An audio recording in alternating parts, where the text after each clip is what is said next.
ধর্ষণ খুনের সাথে লিপ্ত হয়েছে আমি 12 তারিখ তাদেরকেও লাল কার্ড দেখাতে হবে। যারা জুলাইয়ের বিরুদ্ধে অবস্থান নেবে এই 24 পরবর্তী সময়ে জুলাইয়ের বিরুদ্ধে অবস্থান নিয়ে এই বাংলাদেশে আর কারো রাজনীতি করার সুযোগ নেই। আমরা ছাত্র জনতা যারা জুলাই অভ্যুত্থানকে ব্যর্থ করার জন্য কাজ করছে, যারা ন্যায়ের জন্য কাজ করছে, যারা এই গণভোটে হ্যাঁ চায় না, আমরা ছাত্র জনতা অবশ্যই এটা শক্ত হাতে প্রতিহত করব।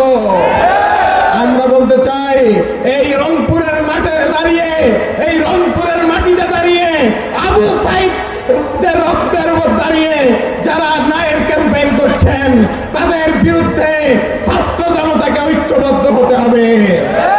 এবং আরো বলতে চাই যারা আবারও পুনর্জন্ম দিনের মতো চাঁদাবাজি, টেন্ডারবাজি, বিভিন্ন ভাবে হেনস্থা, ধর্ষণ, খুনের সাথে লিপ্ত হয়েছে, আজকের এই উপস্থিত ছাত্র জনতাকে আহ্বান জানাতে চাই আগামী 12 তারিখ তাদেরকেও লাল কার্ড দেখাতে হবে। সকলকে আবার ধন্যবাদ জানাচ্ছি এবং বিশেষভাবে ধন্যবাদ জানাই যারা কষ্ট করে আমাদের এই রংপুরে এসেছেন।